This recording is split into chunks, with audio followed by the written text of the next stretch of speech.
कल की तारीख में पवन खेरा जंतर मंतर पहुंचे थे और कल के बाद आज सुबह 7 बजे वहां से सोनम वांगचुक को दिल्ली पुलिस जबरिया उठा ले जाती है। इसके बाद ऐसा लगता है जैसे पहले की लिखी हुई स्क्रिप्ट की तर्ज पे या फिर कि अरविंद केजरीवाल की जो स्कूल ऑफ पॉलिटिक्स है उसी स्टाइल में दीपिका की नौटंकियां शुरू हो जाती हैं। बात सिर्फ इतने पर ही नहीं रुकती, दीपिका के ऊपर स्याही फेंकी जाती है और इन सब की टाइमिंग इतनी लाजवाब है कि पूछिए मत। कल राहुल गांधी का छात्रों की गूंज वाला कार्यक्रम, कल पवन खेरा का सोनम वांगचुक के पास पहुंचना और अभिजीत दीपिका को एक तरीके से साइडलाइन करते हुए उन्हें कोई भाव ना देना, क्या इन सब के बीच ऐसा लगने लगा था जैसे ये पूरा आंदोलन कॉकरोच जनता पार्टी से इतर हटकर सोनम वांगचुक के आसपास केंद्रित होने लगा है। और क्या इसी वजह से आज का दिन चुना गया दिल्ली पुलिस के जरिए, और क्या इसी वजह से अभिजीत दीपिका ठीक उस वक्त पे 5 मिनट पहले गायब हो गए जब दिल्ली पुलिस सोनम वांगचुक को उठाने पहुंची थी। बहुत कुछ एक्सक्लूसिव जानकारी भी आई है, उससे इतर हटकर एक विश्लेषण भी और ज्यादा जरूरी है। नमस्कार, मैं स्वप्निल और आप मुद्दा देख रहे हैं। दोस्तों आगे बढ़ें उससे पहले वही छोटी सी अपील। मुद्दा इन दिनों एक गंभीर आर्थिक संकट से जूझ रहा है। एक तरफ जहां हमारे मेन बैंक अकाउंट्स बीते लंबे समय से फ्रिज चल रहे हैं, तो दूसरी तरफ हमारे 2.5 साल पुराने चैनल को हमसे लंबे समय तक छीन कर भी रखा गया था। ऐसे में डे टू डे ऑपरेशंस में मुद्दा को काफी मुश्किलों का सामना करना पड़ता है।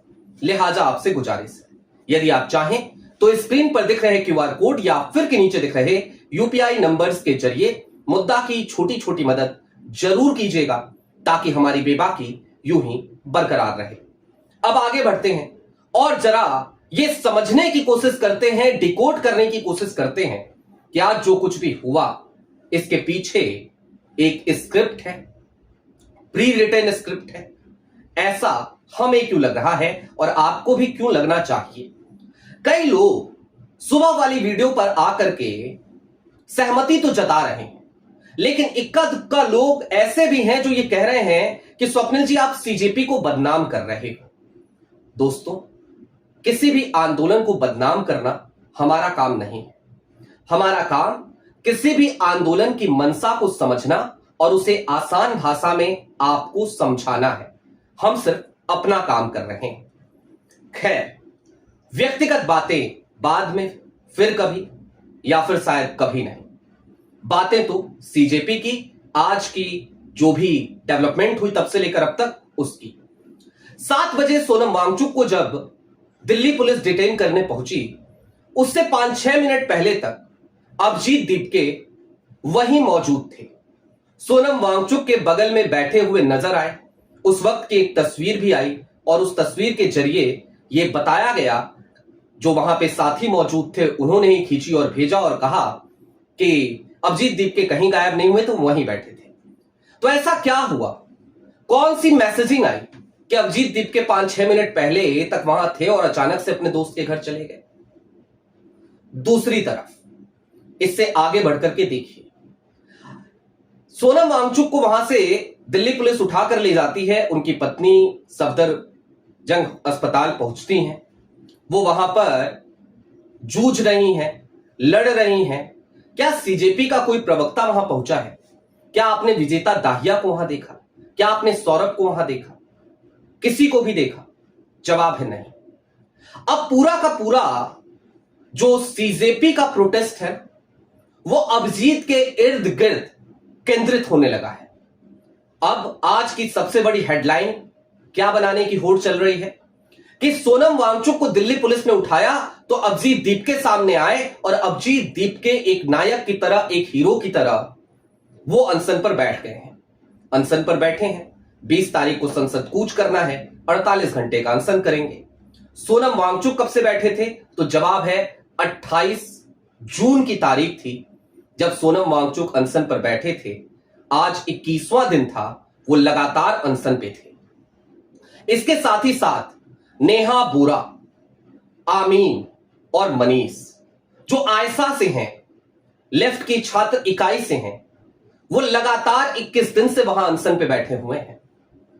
उनके ऊपर क्या आपने कभी भी कैमरों का फोकस देखा है?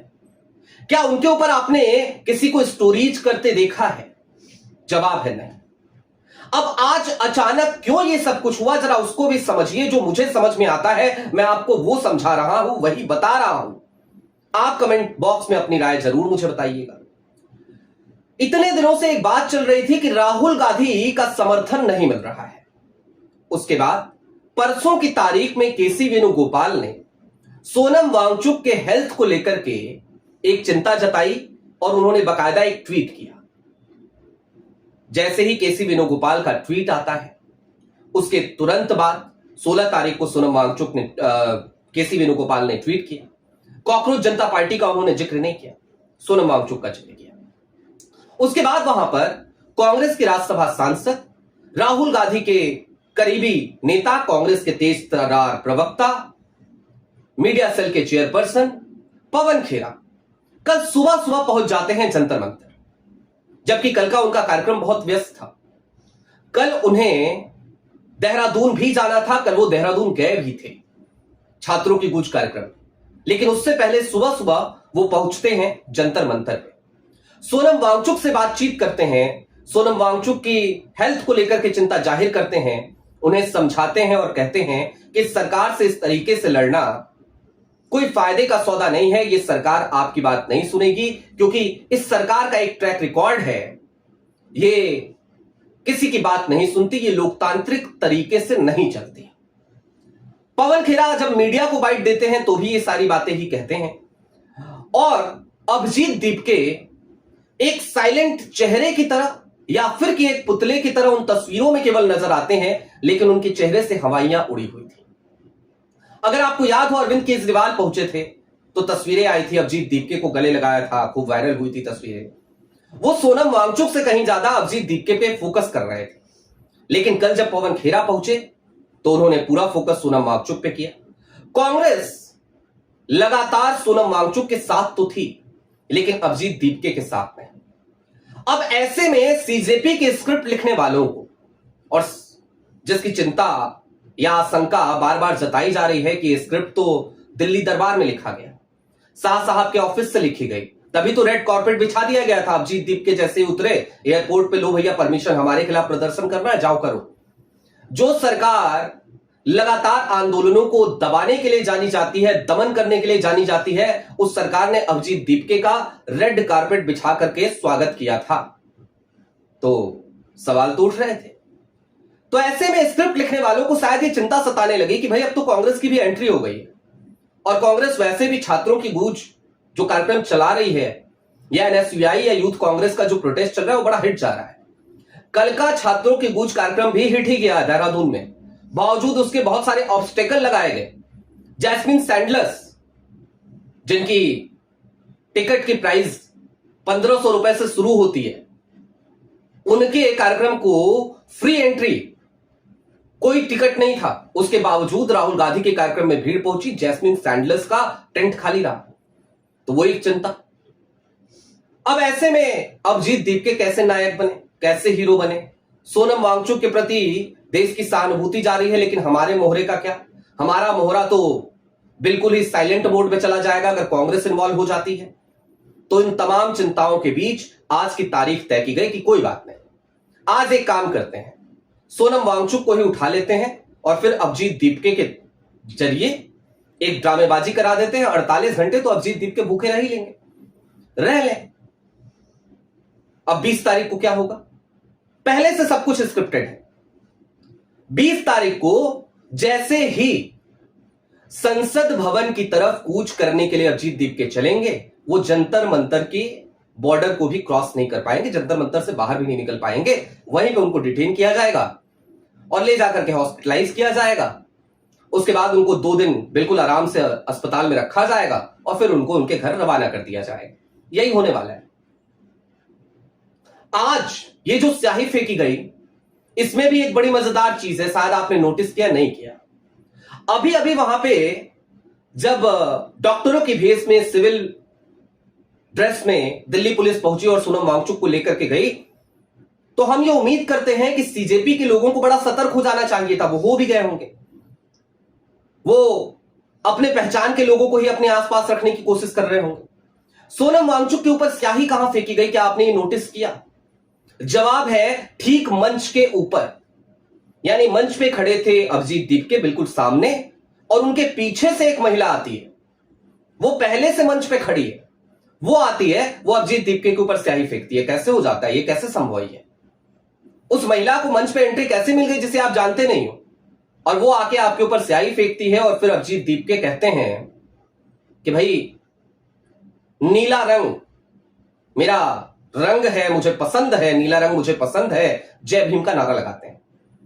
जबकि जब स्याही फेंकी गई, अगर आप उस वक्त की जो पीटीआई ने वीडियो जारी की है या एएनआई ने वीडियो जारी की है, तो वो वीडियो भी बड़ी मजेदार है, जो मैंने आपको शुरू में दिखाई वीडियो के, और आपको लगा होगा कि मैंने आवाज क्यों दबाई। वो म्यूट वीडियो आई है मोदी जी के स्टाइल में।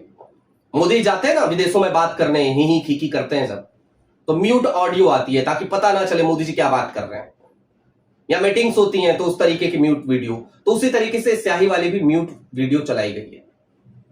अब दोस्तों इतना सब कुछ जो हो रहा है ना, आप खुद समझिए इसलिए हो रहा है क्योंकि सीजेपी बुरी तरीके से एक्सपोज हो चुकी है, और सीजेपी का ये जो प्रोटेस्ट था, इसका चेहरा सोनम वांगचुक ही थे। अब अभिजीत दीपके को कैसे बड़ा किया जाए, क्योंकि वो मोहरा है। सोनम वांगचुक को मोहरा बनाना आसान नहीं था, लिहाजा ये सारी नौटंकियां आज रची गई, और अभी ये ड्रामेबाजी 48 घंटे और चलेगी। लेकिन हां, ऐसे में आपको क्या करना चाहिए? आपको उन आवाजों के साथ खड़ा होना चाहिए जो आवाजें वाकई में छात्रों के हित में लगातार संघर्ष कर रही हैं। मैं सिर्फ कांग्रेस की या राहुल गांधी की बात नहीं कर रहा। वहां बैठी हुई नेहा बोरा, वहां बैठे हुए मनीष, वहां बैठे हुए आमीन, और वहां अब तक बैठे हुए सोनम वांगचुक छात्रों की आवाज जरूर उठा रहे थे, लेकिन अभिजीत दीपके छात्रों की आवाज उठा रहे हैं या ड्रामेबाजी कर रहे हैं। ये जो मैंने आपको एक पूरी टाइमलाइन बताई, इससे आप आसानी से समझ सकते हैं। लिहाजा उन आवाजों को मजबूत कीजिए जो आवाजें संघर्ष कर रही हैं, उन आवाजों को नहीं जो आवाजें ड्रामे कर रही हैं। आपकी क्या राय है वो हमें कमेंट बॉक्स में जरूर बताइएगा। अभी के लिए दीजिए इजाजत। चलते चलते फिर वही अपील, चैनल पर नए हो तो सब्सक्राइब करते हुए जाइएगा, सक्षम हो तो मुद्दा की छोटी छोटी मदद जरूर कीजिएगा, ताकि हमारी बेबाकी यूं ही बरकरार रहे। बहुत शुक्रिया।